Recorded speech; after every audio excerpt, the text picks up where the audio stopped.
Hi friends, வாங்க இன்றைக்கி அருமையான ஆப்பம் செஞ்சுருக்கேன். தேங்காய் பாலும் ஆப்பமும்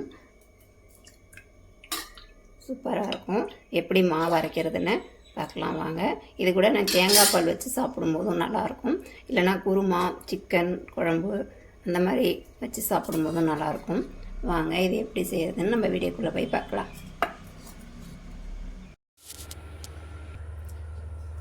வாங்க இன்றைக்கி ஆப்பத்துக்கு மாவு எடுத்துக்கலாம், அரிசி எடுத்துக்கலாம். ஃபஸ்ட்டு பார்த்திங்கன்னா நான் 1 கிளாஸ் இட்லி அரிசி எடுத்துருக்கேன். அதே கப்பால் பச்சரிசியும் எடுத்துக்கலாம்.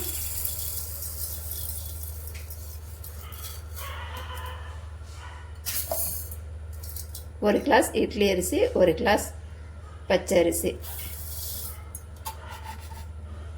உளுத்தம்பருப்பு இதால் ஒரு 1/4 கிளாஸ் எடுத்துக்கலாம். ரொம்ப போட்டிங்கன்னா உப்பி வராது, கொஞ்சமாக உள்ளது போதும். நீங்கள் எடுக்கிற அளவுக்கு தகுந்த மாதிரி எடுத்துக்கோங்க.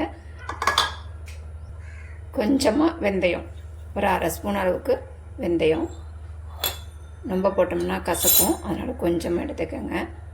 அடுத்தது பார்த்திங்கன்னா வெள்ளை அவுள், இதை இன்னும் தனியாக ஊற வச்சுக்கலாம்.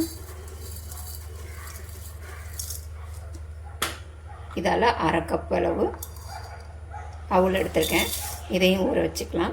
இதில் 2 கிளாஸ் அரிசி, 1/4 கிளாஸ் உளுந்து, கொஞ்சமாக வெந்தயம், ஒரு 1/2 கிளாஸ் அவுள். இதை நல்லா ஊற வச்சு ஒரு 3 மணி நேரம் 4 மணி நேரம் நல்லா ஊற வச்சுக்கலாம். ஊற வச்சுட்டு அரைச்சிக்கலாம்.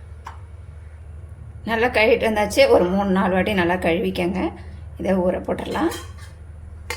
அதேமாதிரி அவுளையும் இது லேட்டாக ஊற வச்சா கூட பிரச்சனை இல்லைங்க. இது ஒரு 10 நிமிஷம் ஊறினாலே ஊறிடும். நான் சில நேரம் மறந்துடுவேன், அதனால் எப்படியும் மூடி வச்சு ஊறட்டும். அரைச்சிட்டு காட்டுறேன்.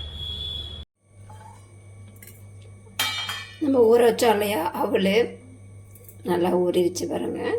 அடுத்தது பார்த்திங்கன்னா அரிசி, பருப்பு, உளுந்து எல்லாம் ஊற வச்சுருக்கோம், வெந்தயம்லாம். இதையும் நல்லா அரைச்சிட்டு வந்துடலாம். நம்ம ஏற்கனவே அரிசி ஊற வச்சது தான், அதனால் அப்படியே சேர்த்துக்கோங்க. நல்ல தண்ணியிலேயே ஊற வச்சுருங்க, அரைக்கிறதுக்கு ஈஸியாக இருக்கும். 2 வாட்டி அரைச்சிக்கலாம்.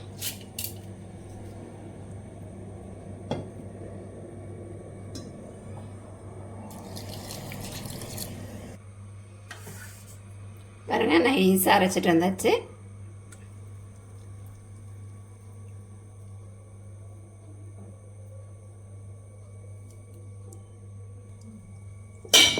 ஊற வச்சுருக்க அவுளையும் சேர்த்துக்கலாம்.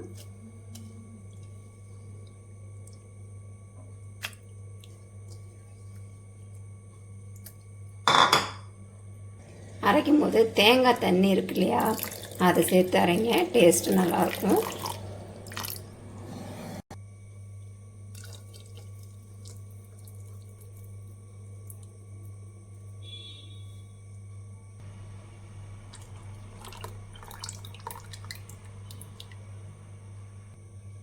மாவுக்கு தேவையான அளவு உப்பு,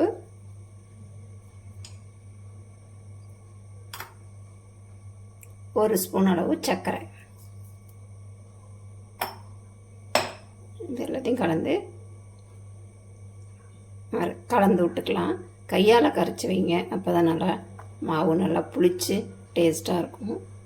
நான் இது வேறு ஏனத்தில் மாற்றணும், ஏன்னா இது பொங்கிடும் போல். இன்னொரு ஏனத்தில் நான் மாற்றி வச்சுக்கிறேன்.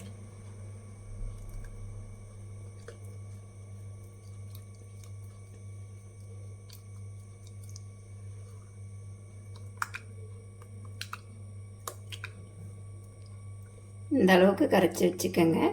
ரொம்ப திக்காக ஊற்றும் போது ரொம்ப திக்காக இருந்தால் நம்ம தண்ணி சேர்த்துக்கலாம்.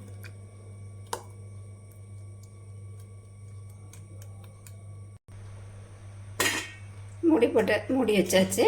காலைல நம்ம பார்க்கலாம்.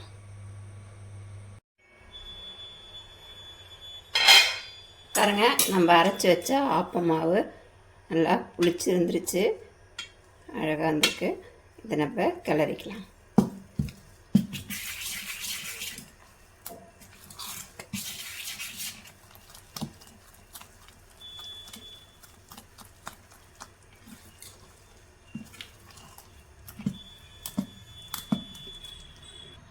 நான் இன்னொரு பாத்திரத்தில் மூண்டுக்கிறேன்.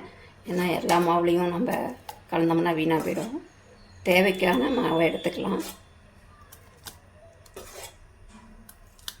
இது கூட நான் கொஞ்சமாக ஆப்ப சோடா சேர்த்துக்கிறேங்க. சமையல் சோடா வேணுன்னா சேர்த்துக்கோங்க, இல்லைன்னா விட்டுருங்க. மாவு கொஞ்சம் திக்காக இருக்குது, கொஞ்சம் தண்ணி சேர்த்து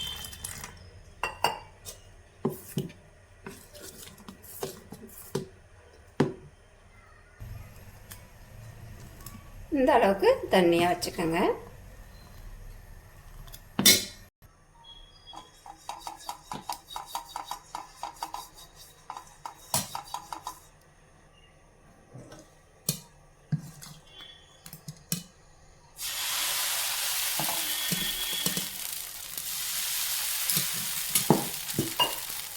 ஊற்றிட்டு நல்லா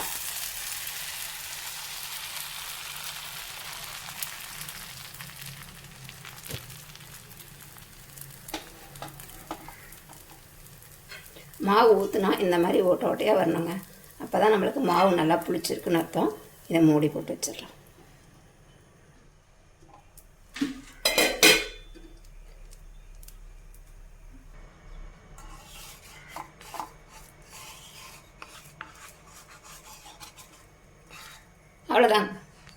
அவ்வளோதாங்க அருமையான ஆப்பம் ரெடி ஆகிடுச்சு. பாருங்கள், அழகாக ஹோல்ஸாக வந்திருக்கு. இதே மாதிரி நீங்களும் செஞ்சு பாருங்கள். வீடியோ பிடிச்சிருந்தா லைக் பண்ணுங்கள், ஷேர் பண்ணுங்கள், கமெண்ட் பண்ணுங்கள், மறக்காமல் சப்ஸ்கிரைப் பண்ணுங்கள். இன்னொரு வீடியோவில் சந்திப்போம். பாய்.